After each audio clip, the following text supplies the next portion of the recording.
Good morning. आज हम करेंगे क्वेश्चन आंसर जो चैप्टर फर्स्ट स्तीज भाग 1 दो बैलों की कथा है। इसका राइटर प्रेमचंद है।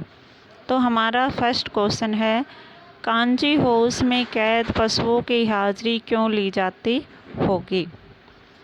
आंसर है, कांजी हाउस में उन पशुओं को रखा जाता था जो लावारिस होते थे। लावारिस जिनका कोई वारिस ना हो।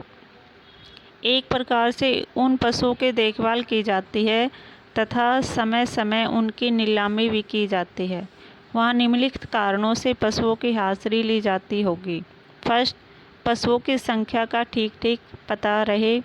सेकंड, पशुओं की सेहत की जानकारी तथा पहचान रखने के लिए।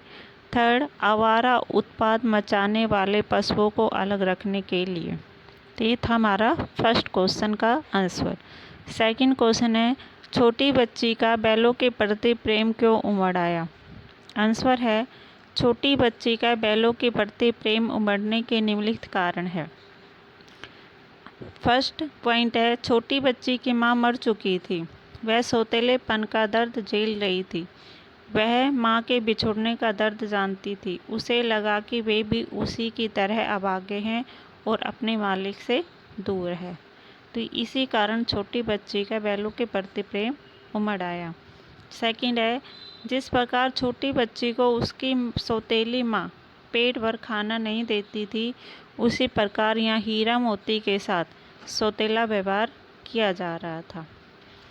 थर्ड क्वेश्चन है, कहानी में बैलों के माध्यम से कौन कौन से नीति विषयक मूल्य उभर कर आए हैं। आंसर है, इस कहानी के माध्यम से निम्नलिखित नीति विषयक मूल्य उभर कर सामने आए हैं। फर्स्ट है, एकता में शक्ति होती है। अपने साथ साथ दूसरों का हित भी सोचना चाहिए। दूसरा, सच्चा मित्र मुसीबत के समय किसी भी स्थिति में कभी साथ नहीं छोड़ता, जैसे कि हीरा मोती दोनों पक्के मित्र थे। थर्ड पॉइंट है, समाज के सुखी संपन्न लोगों को भी अन्य वर्गों की भलाई में योगदान देना चाहिए। फोर्थ पॉइंट है, आज़ादी बहुत बड़ा मूल्य है। इसे पाने के लिए मनुष्य को बड़े से बड़ा कष्ट उठाने को तैयार रहना चाहिए। फोर्थ क्वेश्चन है, प्रस्तुत कहानी में प्रेमचंद ने गधे की किन स्वभावगत विशेषताओं के आधार पर उसके प्रति रूढ़ अर्थ मूर्ख का प्रयोग न कर किसी नए अर्थ की ओर संकेत किया है। क्योंकि इस लेसन में गधे को सबसे सीधा सरल पशु माना जाता है।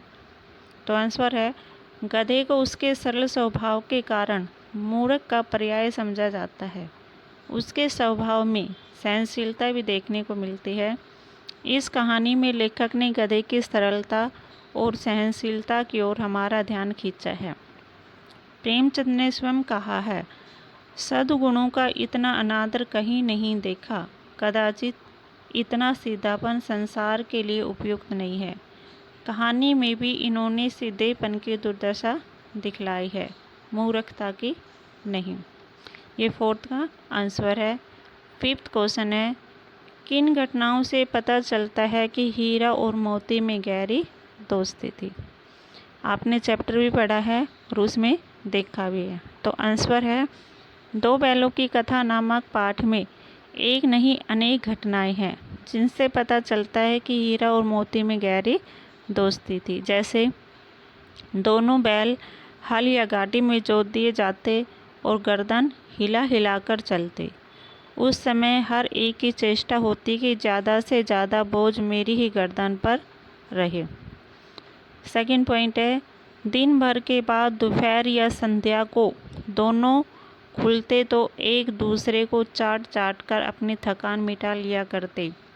नाद में खली भूसा पड़ जाने के बाद दोनों साथ उठते, साथ नाद में मुंह डालते और साथ ही बैठते थे।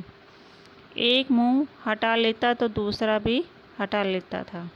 थर्ड पॉइंट है, मटर खाते समय मोती के पकड़े जाने पर हीरा भी वापस आ गया और दोनों ही कांजी हाउस में बंदी बनाए गए।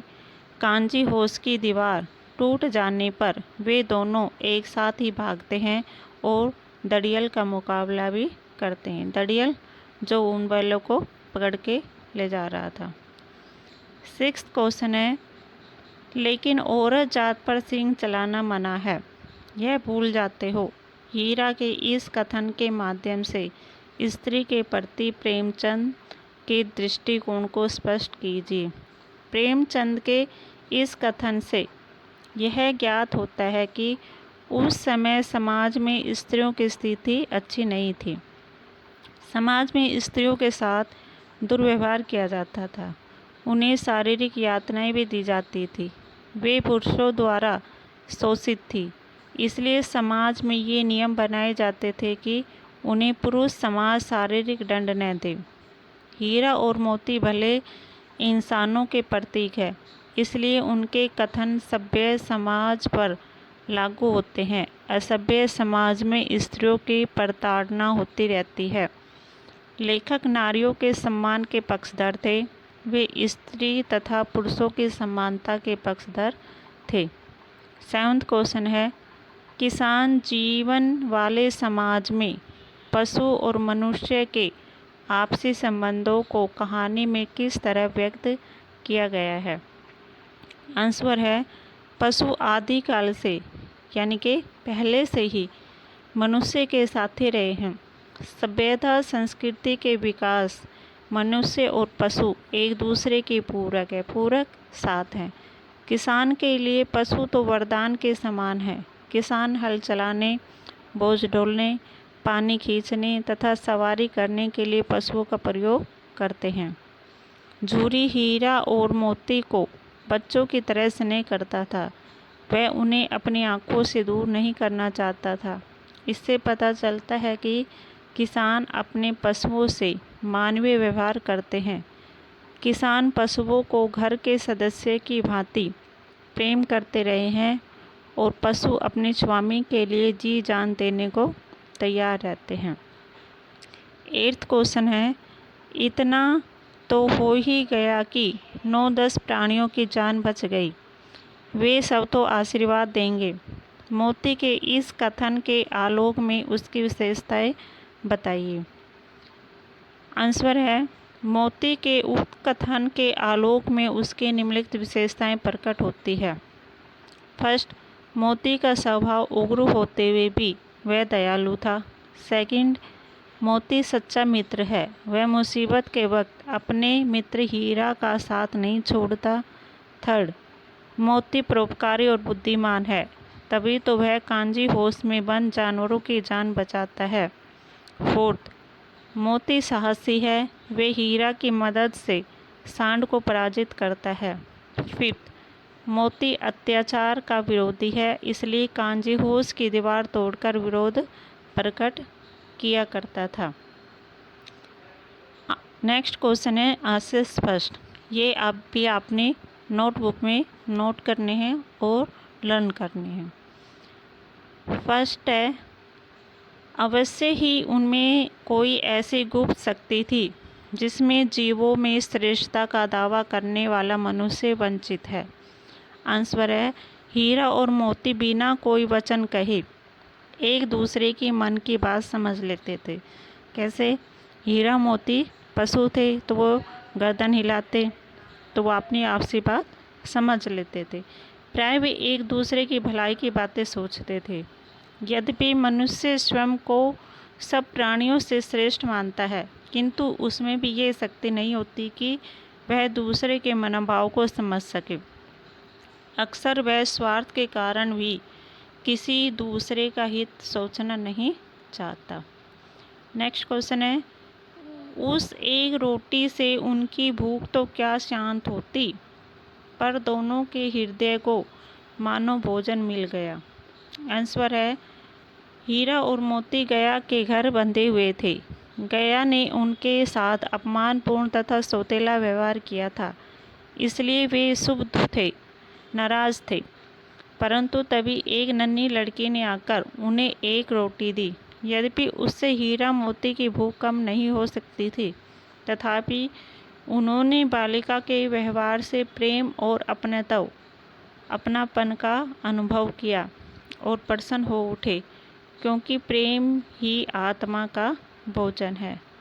नेक्स्ट क्वेश्चन है, गया ने हीरा मोती को दोनों बार सूखा भूसा खाने के लिए दिया, क्योंकि गया पराए बैलों पर अधिक खर्च नहीं करना चाहता था। गरीबी के कारण खली आदि खरीदना उसके बस की बात न थी। वह हीरा मोती के व्यवहार से बहुत दुखी था। उसे खली आदि सामग्री की जानकारी नहीं थी। तो इसका आंसर क्या होगा? वह हीरा मोती के व्यवहार से बहुत दुखी था।